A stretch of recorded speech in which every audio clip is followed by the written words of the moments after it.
Before the world knew him, before Jesus spoke, he listened. Before he taught, he observed.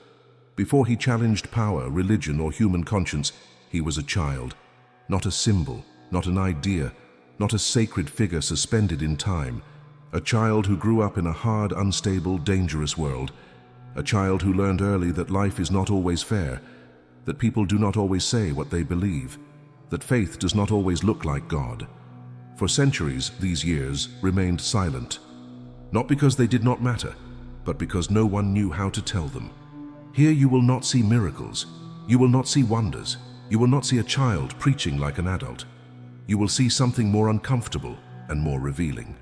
Welcome to the Jesus Message Now channel, and the message is this. The years no one talks about are the years that explain everything, because before Jesus spoke with authority at 30, he spent decades watching injustice, feeling displacement, and learning that the world wounds before it listens. And what shaped him was not divine intervention, but profoundly human experience. And by the end of this journey, you will understand why his path to Jerusalem could not have been any other way. Hit that like button immediately and comment the city you are watching from.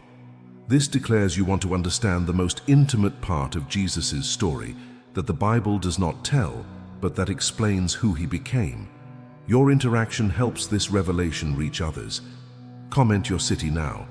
You will live with a child who looks too much, who asks when others accept, who feels when others protect themselves, who remains silent when the world expects words. You will see how a conscience is formed, not from heaven but from experience, exile, poverty, the gaze of the foreigner, the small injustice no one corrects, religion that repeats but does not understand, adults who teach without knowing they are teaching. Nothing here is anecdotal. Every scene leaves a mark. Every encounter builds something, because no one awakens at 30 without having learned to look first, because no one questions the world without having suffered it first, because no one speaks with authority if they have not listened in silence before. This is not the story of a perfect child. It is the story of a profoundly human child who learned to love, to understand, and to be disturbed by what he saw. And when at the end of this journey you see him walk toward Jerusalem, you will not ask what will happen. You will understand why it could not be any other way. Here begins the most intimate part of this story, the years that were not told, the years that explain everything. Yet what most people miss is that this silence was not emptiness but preparation. And the first lesson came in the most unexpected way. Part 1. The exile. The path had no form. It was not a clear route nor a safe path. It was a succession of steps taken because there was no alternative. The landscape repeated itself with harsh monotony. Dry earth, worn stones, a horizon that promised nothing. Joseph walked ahead. He did not look back. Not because he did not care about what they were leaving, but because looking back did not help them move forward. The donkey moved slowly, loaded with the essentials. Mary sat holding the child against her chest. She protected him from the wind, from the sun, from the dust. The child's body was small, too light for such a large world. Jesus slept most of the time, not from peace, from exhaustion. When he woke, he opened his eyes without crying. He looked. He did not immediately seek his mother's face. He looked at the sky, the slow movement of shadows, the vibration of hot air, as if something in him needed to register where he was before seeking comfort. Mary watched him in silence. She said nothing, but something about that way of looking unsettled her. Not normal, she thought without finishing the sentence. Not because the child did something strange, but because he did not do what other children did. Joseph stopped as evening fell. There was no shelter, no inn, just a hollow between rocks that offered some shade and minimal protection. Here, he said, not as an optimal decision, as the only possible one. Mary descended carefully. Her body had not yet recovered from childbirth. Every movement was measured, contained. Fatigue did not accumulate. It had been there from the beginning. Joseph improvised a small fire, not to warm themselves, to feel less exposed. The child woke. He opened his eyes. He emitted a brief sound, more like a sigh than a cry. Mary settled him. "Shh, I am here." Jesus calmed, not instantly, but without resistance. Joseph observed the scene with a constant pressure in his chest. He did not know how long the journey would last. He did not know what they would find. He did not know if they had left in time. He knew one thing: they no longer belonged anywhere. That night, while the fire consumed slowly, Joseph stayed awake, not watching the surroundings, watching the child's breathing. Every small movement startled him. Every pause forced him to move a little closer. Mary slept in fits, always alert, even in sleep. Her body did not fully surrender to rest. Motherhood had arrived without transition. The child opened his eyes again. This time he did not cry. He moved his head barely. He looked at the darkness. Joseph approached without making noise. He knelt beside Mary. "Everything okay?" "He is awake but calm." Joseph observed the child, eyes open, gaze still. It was not consciousness, not yet. It was attention. Joseph did not know why, but in that instant, he understood something he could not put into words. This child would not grow up believing the world was safe, and that, without knowing it, was already shaping him. The wind changed. It brought a different smell, not of home, not of town, the smell of distance. Egypt was still far, but Judea had already been left behind. And with each step they took, the child sleeping in his mother's arms was growing in a world that had not wanted him there. Share this video because someone needs to understand that Jesus' humanity was not a weakness, but the very foundation of his ministry. Yet what happened when they arrived in Egypt would mark him in ways no one expected, and the lesson he learned there would echo through everything he would later teach. Part 2. Egypt. A stranger learning to see. Egypt did not receive them. It simply was there. The air was different, denser, more humid. The sounds resembled nothing Mary remembered. Words had no recognizable form. Voices rose and fell with a strange rhythm, as if the language itself breathed differently. Joseph walked attentive but contained. He did not look at anyone longer than necessary. He had learned quickly that in foreign land, looking too long could seem like a challenge. They found a small place to stay. It was not a house, it was space. 4 irregular walls, a roof that protected just enough, a floor that offered no comfort to the body, but it closed from inside, and that was enough. Joseph got work almost immediately, not as a carpenter, not as a builder, as a helper, carrying, repairing, adapting. He returned at nightfall with rough hands and an exhausted body. He did not complain. He knew that working, even in what he did not master, was a way to remain invisible. Mary spent the day inside, not from confinement. From prudence, she went out just enough. She observed. She learned where not to stop, whom not to look at, what gestures not to repeat. The body learns before the mind when there is no margin for error. Jesus grew, not extraordinarily, constantly. His crying was little, his silence frequent.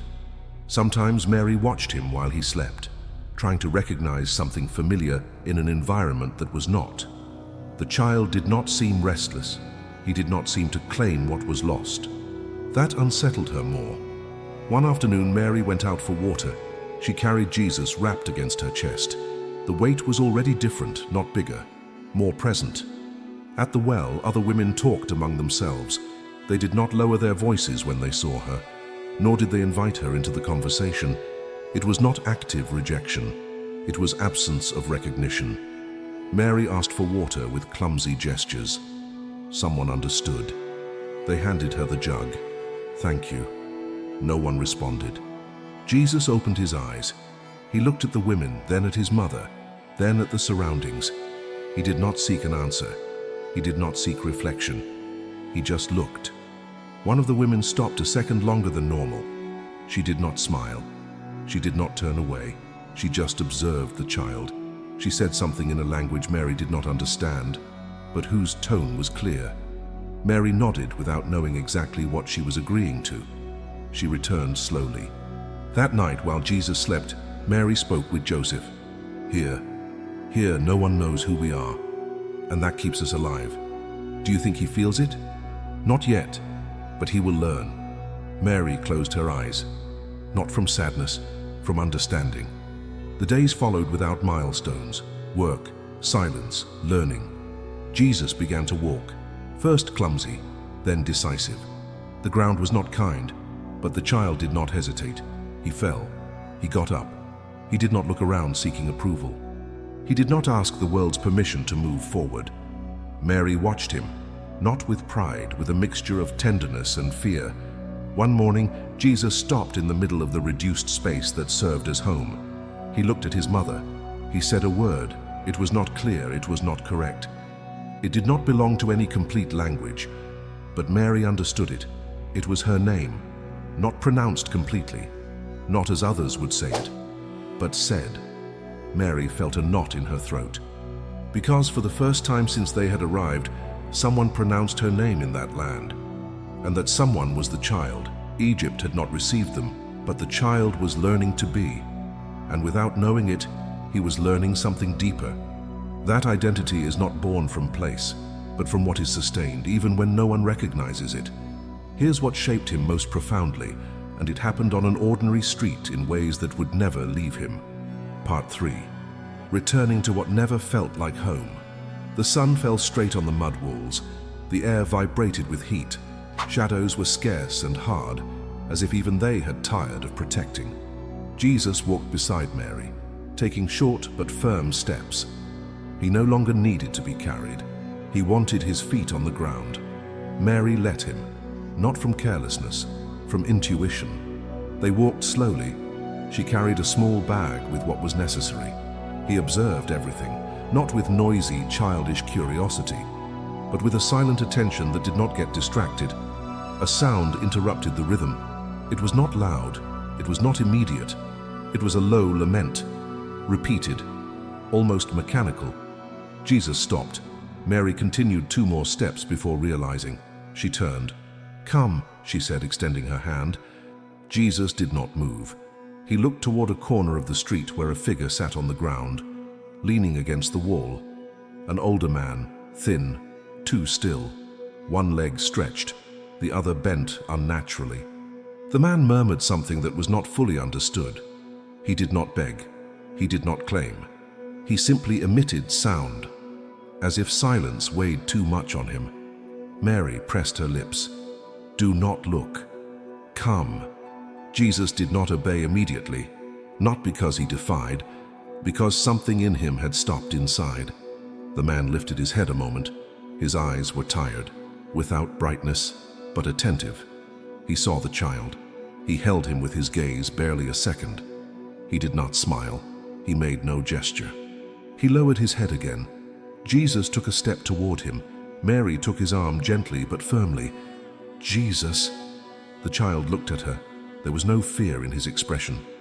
Neither was there stubbornness. There was a question he did not know how to formulate. "It hurts," he said. The word came out without context, without explanation. Mary felt a sharp blow in her chest. "Yes, it hurts." "Why?" he asked. It was not a religious question. It was not an accusation. It was literal. Mary did not respond immediately. Not because she did not want to, because she did not have an answer that would not lie. Sometimes the body breaks and no one fixes it. Not always. The child looked at the man again. He took another step. This time Mary did not stop him. Jesus approached slowly, without invading, without speaking to him. He stayed a meter away. He observed the leg, the posture, the invisible effort of staying seated. Jesus crouched. He did not touch. He did not speak. He took from the bag a small piece of bread. He held it a moment. Then he left it on the ground near the man. The man lifted his gaze. He looked at the bread. He looked at the child. Something moved in his face. Not gratitude, not relief. Recognition. Jesus stood. He did not wait for a response. He did not seek approval. He returned to Mary. She took his hand, and they continued walking. They did not speak for a while. Jesus walked in silence, not distracted, processing. "Mama." "Yes." "If it hurts, God sees it." "Yes, he sees. Then God also hurts." Mary stopped. She crouched in front of him. She took his face with both hands, not to correct him, to hold him, that that I cannot explain well." Jesus looked at her. He did not insist, but something inside him was no longer the same. The world was no longer just strange, it was wounded, and the child had seen the wound without looking away. Now watch what happens when the person meant to teach him about work teaches him something far more profound about how to exist in a broken world. Part 4. Joseph's Workshop. Learning to repair what is broken. The place where Joseph worked had no name. It was not a workshop. It was not a construction site. It was a space where things were fixed that no one wanted to do twice. Broken wood, poorly fitted doors, structures erected in haste that now asked for correction. Joseph arrived early. He left late. He did not talk much with the other men, not because he could not, but because he knew that in foreign land, silence protects more than words. Jesus sat nearby. He did not get in the way. He did not help. He watched.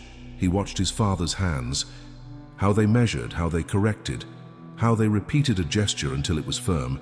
He also watched the other men. One complained constantly. Another worked without saying anything. Another commanded without knowing. Jesus observed the differences. He did not judge, he registered. One day, a poorly placed beam gave way. It was not a serious accident, but it was enough to tense the atmosphere. "I told you it was not right," said one. "There was no time," responded another. "There is never time." Joseph did not speak. He approached. He observed the joint. He removed the piece. He placed it again, slower, firmer. "That takes longer," said someone. Joseph did not lift his gaze, but it holds. Jesus looked at his father, not from admiration, from understanding. Later, when they were walking back, Jesus broke the silence. "Why did you not yell?" "What for?" "So they would listen to you. The one who yells does not always command. Sometimes he only hears himself." Jesus lowered his gaze. He processed the phrase. They walked a few more steps. "And why did you fix what was not yours?" "Because someone had to do it right." Jesus nodded slowly. He did not smile. He did not comment. He kept the idea as important things are kept, without displaying them. Upon arriving home, Joseph sat on the floor to clean his tools. Jesus approached. He took a small piece of wood. He observed it. "It is broken." "Yes." "Does it serve?" "Depends on what for." "To hold?" "No." "To learn?"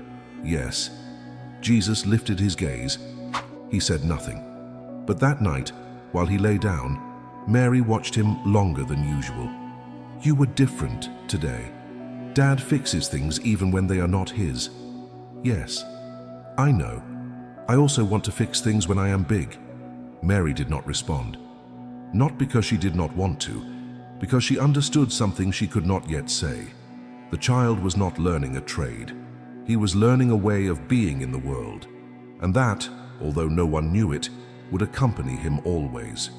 Write in the comments, "He learned by watching," because that declaration honors the silent years that formed him. Yet the hardest lesson was still ahead, and it would come from other children who would teach him that being different has a cost. Part 5. The games children play, and the child who could not. The children played without order. There were no clear rules, there was no need. The game was sustained by strength, by speed, by who yelled loudest. Laughter exploded and extinguished with the same ease. Dust rose with each race. Jesus watched from the side, not because he did not want to play, because he did not find the moment to enter. Mary was nearby talking with another woman. She did not watch him all the time, but she knew where he was. Jesus knew it too. A child ran past him and bumped his shoulder. "Hey," he yelled, "watch where you are going." Jesus did not respond. Not because he did not hear, because he did not fully understand the tone. The boy looked at him a second more. "You do not talk?" he asked. Jesus looked him in the eyes. "Yes." "Then play." Jesus hesitated an instant. He entered. He ran a little. He stopped. He looked around. The game was simple. Push to reach first to a point marked on the ground. It did not matter how, it mattered to arrive. Jesus ran. Not slowly, but without pushing. When he arrived, another child had passed him by pushing two others. Jesus stayed to one side. "Not like that," yelled one. "You have to push." Jesus frowned. "They fall." There was a brief pause. Then laughter. "So what?" responded another. "It is a game." Jesus looked at one of the children who was on the ground with a scraped knee. He was not crying, but he was gritting his teeth. Jesus approached. "Does it hurt?" he asked. The child looked at him, surprised. "A little." Jesus extended his hand. "Come, get up." The child took it. He stood. When Jesus turned, the others had already continued playing. "You are weird," said one, without insult, as one who states something obvious. Jesus stayed still, not hurt, confused. He tried to play again, but each time he hesitated before pushing. Each time he stopped when seeing someone fall. He fell behind. In the end, he sat on the ground. He looked at the dust on his hands. He rubbed them. He did not understand what he had done wrong. Mary approached. "Everything okay? They do not play like me. Not everyone plays the same. If I play like them, I do not like it. And if you play like you, then I play alone. Sometimes that happens. It is wrong. No, but it hurts." Mary hugged him, not to isolate him, so the pain would not become shame. Not everything that hurts is wrong. Sometimes it just means you are different. Jesus did not respond. He leaned against her. He looked at the sky. He did not promise to change, but he understood something early and difficult. Fitting in is not always a sign of truth. And that learning, although no one celebrated it, was beginning to give him shape. The part 6. The night question. Learning to carry what others cannot see.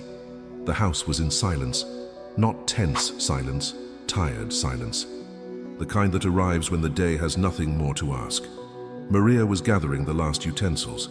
She did not do it hurriedly. Each gesture was measured, almost ritual, as if external order helped sustain something internal that had not quite settled. Jesus was sitting nearby, his back against the wall. He was not playing. He was not sleeping. He was looking at the lamp flame. Maria observed him from the corner of her eye. She recognized that state. It was not distraction. It was presence. "It is late. Tomorrow we rise early." "Mama, why did we have to leave?" Maria stopped, not because she did not expect the question, because she did not know how to tell the truth without wounding him, because it was not safe, and now it is. Now it is different. Different how? There are dangers that make noise and others that do not. The ones that do not make noise are worse. They are more difficult. In Egypt, I did not understand the words, but I understood the people. Here you understand the words, and that sometimes confuses more. Why do people say one thing and feel another? Maria felt a knot in her chest, not from the question, from the lucidity, because feeling hurts, and saying what you feel sometimes hurts more. And does God say what he feels? God does not speak like us. Then how does he speak? Maria looked at him, not as mother who knows, as mother who accompanies. Sometimes he speaks like an unrest that does not leave you in peace. Other times like a truth you cannot ignore even though it complicates your life. Then if something does not leave me in peace, it might be God. Maria felt the air change, not in the room, in her. It might be. But it also might just be your heart learning to listen. And how do I know the difference? You do not always know. That is why you have to walk slowly. I feel things others do not feel. That is not a problem. It is a responsibility. It tires. Yes. Then I want to learn not to run from that. Maria hugged him, not hard, not to protect him from the world, to accompany him within it. The lamp kept burning, and in that small space, without miracles, without closed answers, something was forming with silent clarity. The conscience of someone who was not going to be able to look the other way. Yet what he witnessed the next morning would mark him in ways that would echo through every parable he would later teach about justice and mercy. Part 7. Public shame. When the crowd becomes the punishment. The plaza was fuller than usual, not from celebration, from curiosity. People had stopped in small groups, as if something invisible had summoned them. There were no shouts, no pushing, just that strange density that forms when everyone knows something is going to happen, and they do not want to miss it. Jesus arrived with Maria. She stopped short upon seeing the gathering. Jesus. Jesus slipped between the bodies easily, as children do, until he stayed close enough to see. In the center was a man. He was not unknown. Jesus had seen him other times, a quiet neighbor, one of those who pass without leaving a trace. Now he stood with rigid back and fallen shoulders, as if the body did not know what posture to adopt when it has already been exposed. An elder was speaking. He did not raise his voice. It was not necessary. "The debt has been warned," he said several times. The man did not respond. "You were given margin. You were given time." The murmur grew barely a degree, not as protest, but as approval. People nodded with small, almost imperceptible gestures. No one wanted to seem cruel, but no one wanted to seem weak. Jesus looked around. He saw serious faces, attentive faces, satisfied faces. He did not understand all the details, but he understood the result. "He has not fulfilled," continued the elder. "And the law is clear." The man swallowed. "I have worked," he said finally with hoarse voice. "But this year," he did not finish the sentence. The elder raised a hand. "We are not here for excuses." Jesus felt something strange in his stomach. It was not fear. It was a mixture of heat and pressure. He looked at the man. He had large hands, work hands, hands that did not seem made for asking. Jesus took a step forward without realizing. Maria saw him and reached him immediately, placing a firm hand on his shoulder. Still, why is everyone looking? Why do they think this fixes things? Jesus turned his gaze to the center. The elder continued, "From today he will not be allowed to work in the town workshops until he settles the debt." A murmur ran through the plaza. The man closed his eyes a second. He did not cry. He did not beg. He just bowed his head slightly. Jesus felt a dry blow inside his chest. But no, if he does not work, how will he pay? That they do not ask. Now, Jesus frowned. The man took a step back. No one moved to open a path. He had to go around people, walking slowly, gaze down, as if his mere presence bothered. Jesus followed him with his eyes until he was lost among the houses. Something inside him broke a little. Not suddenly, like a vessel breaks inside, without noise. Mama, did he do something bad? Not always what is bad is noticed the same, but they made him feel bad. That is right, son. Jesus remained silent. He looked at the people who began to disperse. Some talked among themselves with the tranquility of those who believe they have done right. Others simply resumed their path as if nothing important had happened. The world continued. Jesus felt a new, uncomfortable certainty. There are punishments that do not seek justice but tranquility, and there are multitudes that calm down when another carries the shame. Share this video because someone needs to understand that Jesus learned about injustice, not from books, but from watching it unfold in ordinary streets. They walked back in silence. Jesus did not ask more, but that morning he learned something not forgotten, that humiliation can dress as legality, and that looking without doing anything also leaves a mark. Now watch what happens when legality itself becomes a weapon against the hungry. Part 8. The law that starves. When rules protect property but not people. The path was narrow and dusty. On one side the fields extended in ordered lines, tall stalks swaying with the soft afternoon wind. The sun was beginning to fall, and the golden light made everything seem calmer than it really was. Jesus walked with Maria. They did not speak. The silence was not heavy, but attentive, as if something was still seeking its place inside him.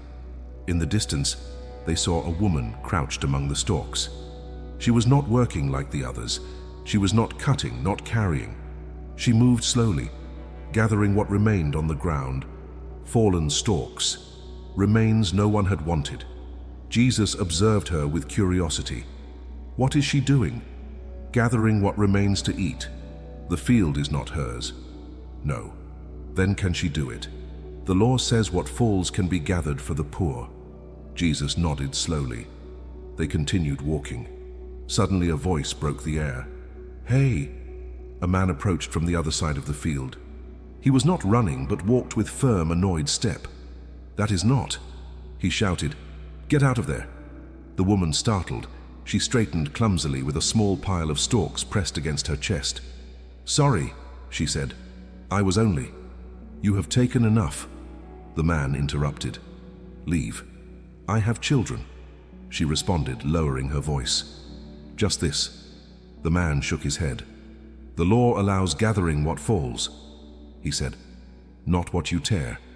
The woman looked at the stalks in her hands. She did not argue.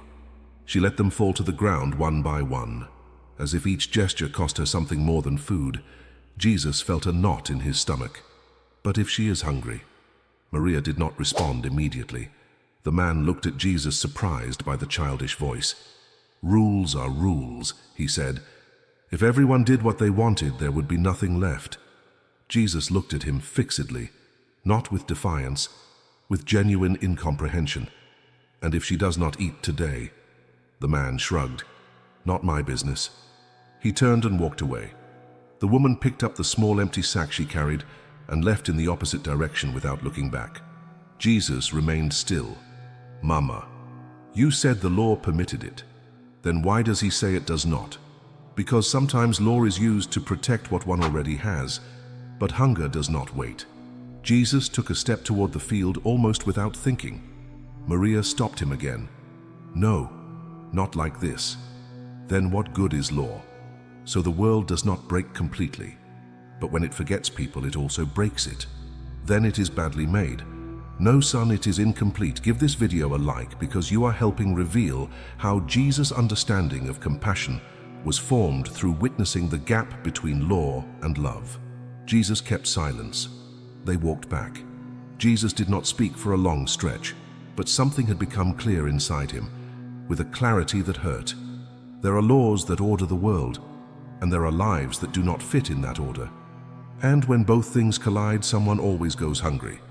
Now comes the lesson that would shape how he would later teach about doing good in secret, and it came from the person he trusted most. Part 9. Joseph's wisdom. Learning when to act and when to wait. The workshop was in silence. Not empty silence, but the kind formed when work advances, concentrated. The smell of freshly cut wood filled the air. The rhythmic sound of tools marked time better than any clock. Jesus was sitting in a corner observing. Joseph worked bent over a piece, his hands moved with calm precision. There was no hurry, no distraction either. Jesus had been quiet a long time. Too long. "Father, today I saw something." "What did you see?" "A woman was hungry and they did not let her have food." "Where?" "In the fields." "I know. Sometimes it happens." "It should not." "No, it should not. We could give her something. You and I. Or talk to the man in the field. Tell him it was wrong. Jesus, come." Jesus approached. Joseph crouched to his level. "Listen well. Doing something does not always mean doing right. But staying still does not either. That is true. If I go now and argue with that man, he will not change his mind. And tomorrow will be worse for her. Then no one does anything. It is not the same. There are actions that are seen and actions that protect. Protect whom? Her and you. But that is not fair. He wins." Joseph approached a small cloth bag hanging on the wall. He untied it.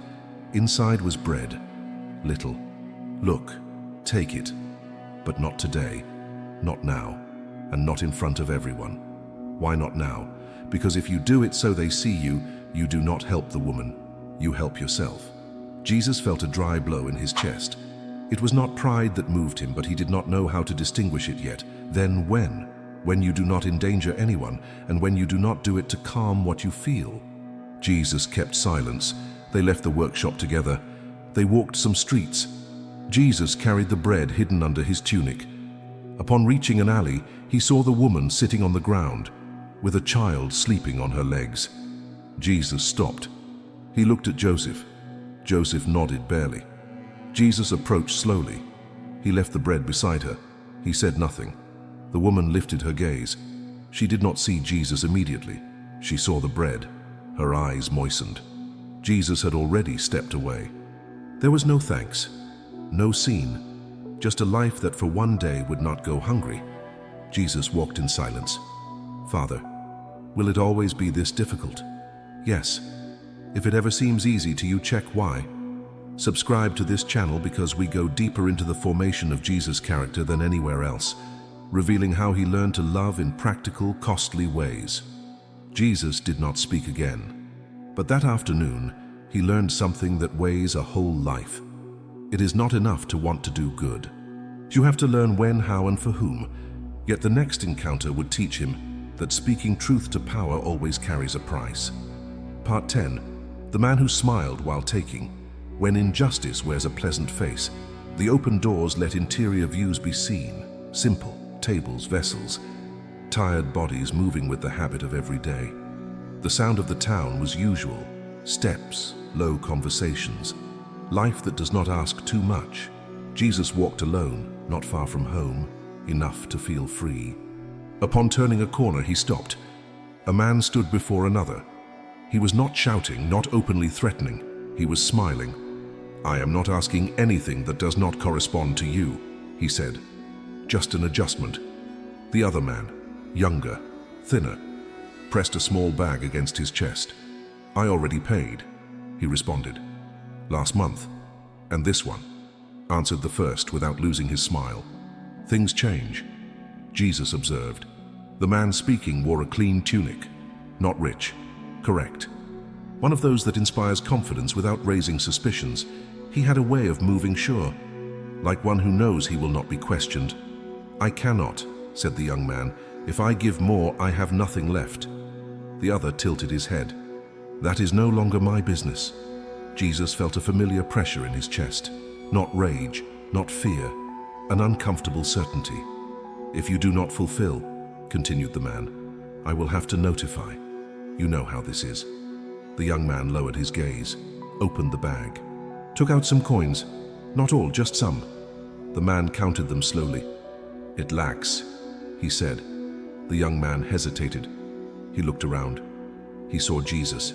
He remained still a second. The man followed his gaze, also saw the child. "What are you looking at?" he asked Jesus with almost kind tone. Jesus did not respond, not from fear, because he did not know how. "Leave," added the man. "This is not children's business." Jesus did not move. "You are not asking him. You are taking from him." The man arched his eyebrows. "What did you say?" Jesus swallowed. "That it is not fair." Silence fell suddenly. The young man lifted his gaze, scared, not grateful, scared. The man looked at Jesus with new attention, not fury, calculation. "Whose are you, son?" he asked. Jesus hesitated. "Joseph's." The man nodded slowly. "Good man," he said. "Hard worker. Quiet." He leaned a little toward Jesus. "Learn something," he continued. "The world is not sustained with pretty ideas."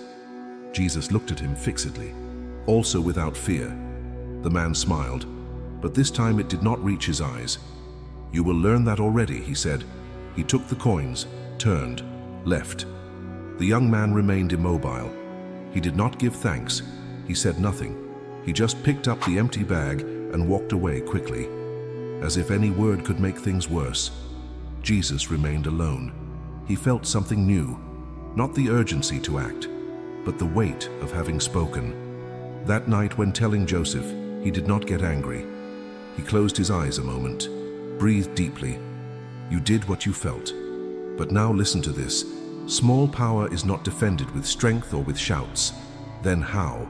With patience, with sustained truth, and with courage that does not seek to win today." Jesus did not fully understand, but he understood enough. The hardest evil to face is not what shouts, it is what disguises itself as normality. And that saying truth sometimes brings not applause, but consequences. Write in the comments, "He learned truth costs," because that declaration honors the courage it takes to speak when silence would be easier. Now comes perhaps the most painful realization, when he discovered that God's name does not guarantee God's presence. Part 11. The synagogue. When sacred words become empty ritual. The synagogue was full, not packed, full in an orderly, correct way. Men occupied their places with known gestures. Women settled behind in silence. No one spoke more than necessary. The initial murmur soon faded, as always.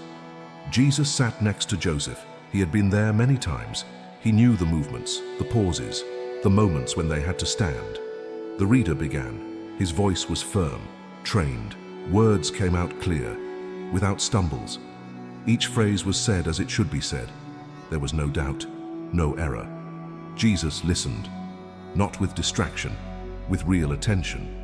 The words spoke of justice, of faithfulness, of obedience. Jesus looked around. He saw bowed heads, closed eyes, solemn gestures. Everything seemed correct, and yet something was missing. He did not know how to say what. He just knew it was not there. The reader finished. A brief silence, then a prayer repeated by all. Jesus recited it too, as always. But this time, something inside him did not accompany the words.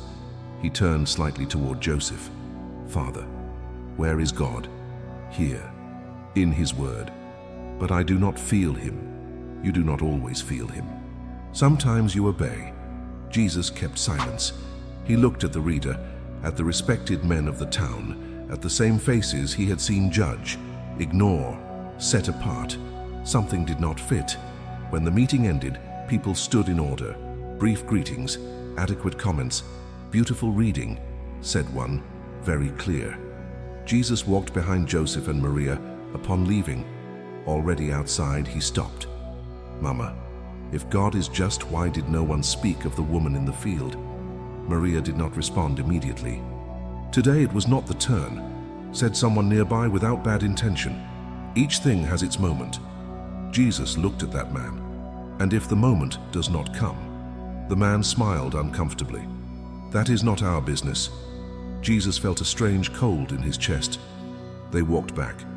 "Is it wrong to ask that?" "No, but there are questions that make others feel naked. And God is not offended. People are." Jesus nodded slowly. That morning, he did not lose faith. He did not stop believing. But something separated with clarity inside him. God does not always dwell where his name is pronounced, and repeating words does not guarantee presence. Jesus walked in silence, not rejecting, not judging, just understanding for the first time that seeking God is not always the same as going where everyone goes. Yet in the next encounter, he would discover that the truest worship happens in small, unseen acts of kindness. Part 12. The woman who lived at the end. When good is concrete, not abstract. The street was narrow and little traveled, not because it was dangerous, because it did not lead anywhere important. Houses were closer together, walls more worn, ground irregular. There lived the people who were not usually named, but who were always there. Jesus walked alone, not from disobedience, from trust. He had learned to move without calling attention, to listen before entering, to know when a silence is a door. He stopped before a low house. The door was ajar. Inside, an older woman sat on the ground, leaning against the wall.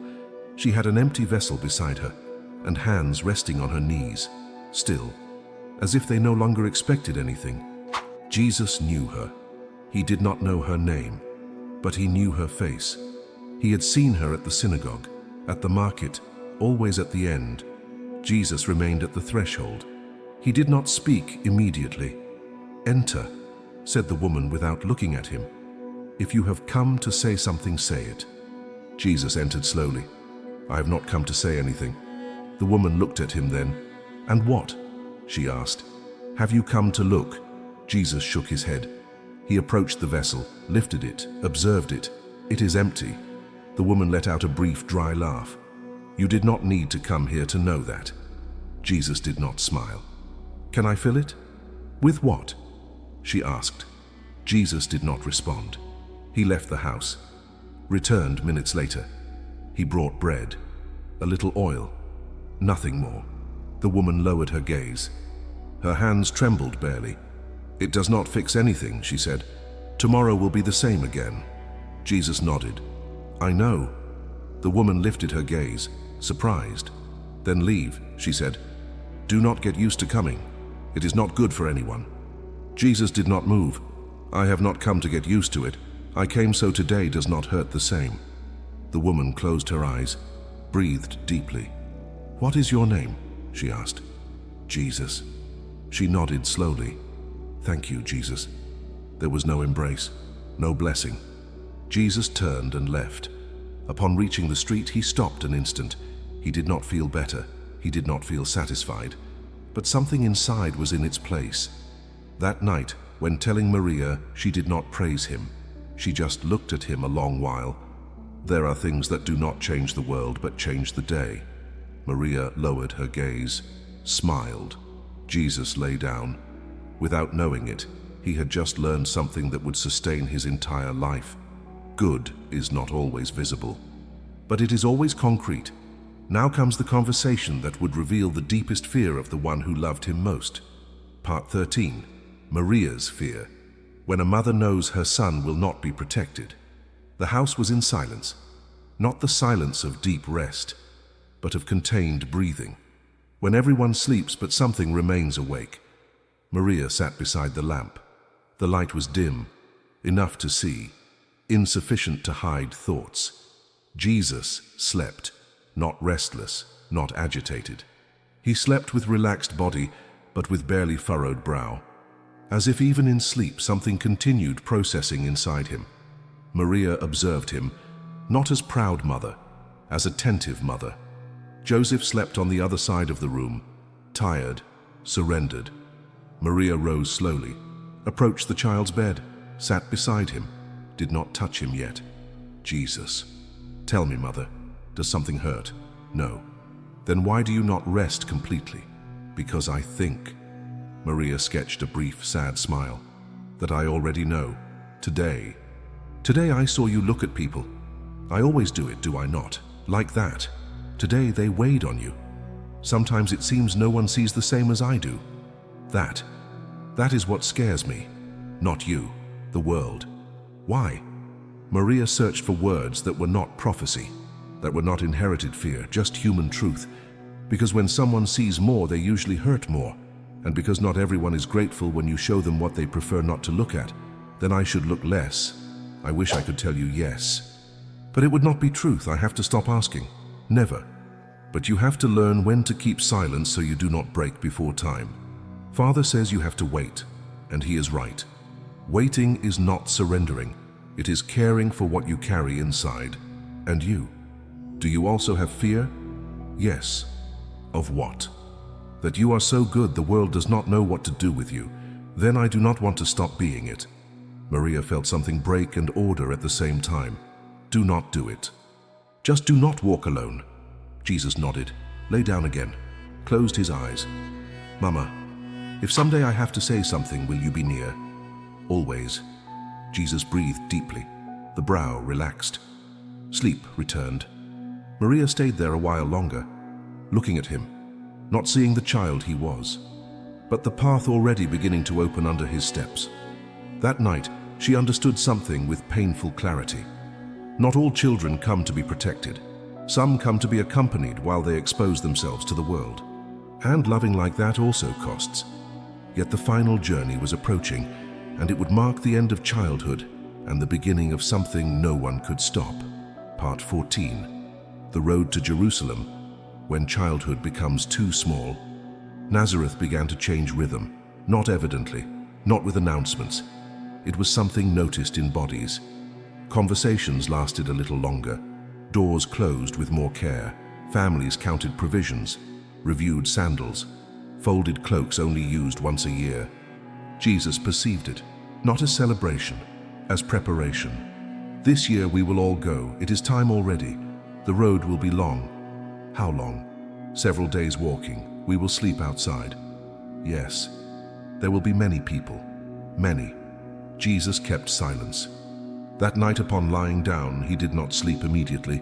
He heard the known sounds of the house, his parents breathing, the slight creak of wood, wind entering through the door crack. Everything remained the same, and yet something inside had already shifted. In the following days, the town filled with contained movement. Jesus saw men who normally barely spoke exchange long words. He saw women who seemed more attentive, as if something important could happen at any moment. He saw children excited about the journey. He did not feel enthusiasm. He felt weight. One evening, Jesus sat outside alone. The sky was beginning to darken. The first stars appeared hesitant, as if testing whether the night was ready. He thought about everything he had seen: the man humiliated, the woman hungry, the law that protected grain but not people, the synagogue that spoke of God but seemed empty of him, the woman at the end who had thanked him for bread. All of it swirled inside him, not confused, not chaotic, settling, like sediment finding its level in still water. He understood something he could not yet articulate, that everything he had witnessed was not random, not separate. It was all connected, all part of something he would need to understand fully. Not yet, but someday. Maria found him there. You are thinking again, always. What about? About why some people see and others do not. Some choose not to, others cannot. Which am I? Maria sat beside him. You are the one who cannot, and that will cost you. I know, but you will also change things others cannot. How do you know? Because I have watched you. You do not look away, even when it hurts. Is that good? Jesus asked. It is necessary, Maria responded. The world needs people who cannot look away, even when looking costs everything. Jesus nodded slowly. They sat together in silence, mother and son, both knowing something was shifting, both feeling the weight of what was coming, even if they could not name it yet. One afternoon, while walking with Maria, he stopped. Mama, why are we going? Because it is our tradition. Because we remember where we come from. And if someone goes and returns different, that also happens. And if they do not return? Maria felt a slight shudder, not fear, recognition. Then the road already did what it had to do. Jesus said nothing more. That night, he spoke with Joseph. Father, is it true there are teachers there? Many, and they speak of God. Yes, they speak, like here, not all. Some listen before speaking. Jesus felt a strange vibration in his chest. Not joy, not anxiety. Direction. Preparations continued. The morning before leaving, Jesus went out alone, walked slowly, observed the houses, the faces, the places where he had learned to look at the world. He stopped before the workshop where Joseph worked. The smell of wood was familiar, comforting. He thought about the lesson of fixing what is not yours, of doing it right even when no one sees. He walked to the plaza where the man had been shamed. The space was empty now, but the memory remained. He could still see the man's face, the crowd's faces, the satisfaction of those who thought they were being righteous. He understood now what he had not understood then, that justice without mercy is just another form of cruelty. He passed the fields where the woman had been turned away. The grain had grown tall now, ready for harvest. He wondered if she would be allowed to glean this year, if the man would remember, if anything had changed. He knew the answer. Nothing had changed. Not yet. But something was changing in him. He returned home as the sun fully rose. Maria and Joseph had the bundles ready. The neighbors were gathering, families joining families, the caravan forming. Jesus looked at them all. People he knew, people he had watched, some kind, some cruel, some indifferent, all human, all struggling, all trying to survive in a world that did not make it easy. He did not say goodbye, not because he did not love, because something told him he was not closing anything, just advancing. Upon returning, Maria waited for him. Are you ready? Jesus looked at her, not as child seeking security, as someone who accepts not having it. No, but I want to go. Maria nodded. She understood. Readiness is not the same as willingness, and sometimes willingness is enough. Joseph loaded the bundles. The town began gathering in small groups. The road opened before them, dusty, full of steps that crossed. Jesus took the first step, then another. He did not know what he would find. He did not know what words he would hear. But he did know something with new clarity. It was no longer enough for him to observe from afar. There were questions only answered by walking toward them. The group began moving. Nazareth remained behind, without drama, without announcement. Jesus walked between his parents. He looked back once, just once. The town looked smaller already. The houses, the streets, the places where he had learned, all of it shrinking, not disappearing, just taking its proper size in his memory. He turned forward again. The road stretched ahead, long, uncertain, full of dust and stones and heat, but also full of possibility, of answers, of teachers who might understand, of questions he could finally ask, of a place where maybe, just maybe, he would find others who could not look away either. And with that first stretch of road without anyone proclaiming it, childhood began to become too small. Not because he rejected it, but because he had outgrown it. The questions had become too large, the observations too heavy, the understanding too deep. He was still a child in body, but in spirit something older had awakened, something that would never sleep again. The caravan moved forward. Dust rose, voices called, children laughed, adults talked, and among them Jesus walked. Silent, attentive, carrying inside him everything he had witnessed, every injustice, every kindness, every contradiction, every truth, carrying it all toward Jerusalem, toward teachers, toward questions, toward answers, toward whatever came next. Here nothing ends. Here the account stops because the next step can no longer be told as childhood, and that already belongs to another story. But this story, these silent years, they explain everything that comes after. Every parable about mercy learned from watching mercilessness. Every teaching about justice learned from witnessing injustice. Every word about the kingdom learned from seeing kingdoms that fail. The child who saw too much became the man who spoke with authority. The child who could not look away became the man who could not be silenced. The child who learned to love concretely became the man who would die for that love. It all began here. In these years no one recorded. In these moments no one celebrated. In this ordinary childhood that was anything but ordinary. Because nothing about becoming fully human while remaining fully divine could ever be ordinary. And Jesus was learning, step by dusty step, what it meant to be both. Now let us pray, not a long prayer, a prayer of recognition. Father, thank you for showing us that Jesus learned to love not in theory, but in practice. That he learned justice by witnessing injustice. That he learned compassion by seeing indifference. Form in us the same heart that sees, that feels, that cannot look away. Make us unable to be comfortable with others' pain. In Jesus' name, amen. If this journey through Jesus' silent years moved you, write childhood that explains everything in the comments. If you recognized yourself in the child who sees too much and feels too deeply, write I also see. And if you want to understand scripture at depths most never reach, subscribe to this channel.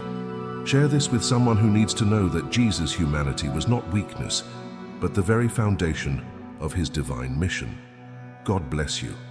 Walk with eyes that see, hearts that feel, and courage that acts.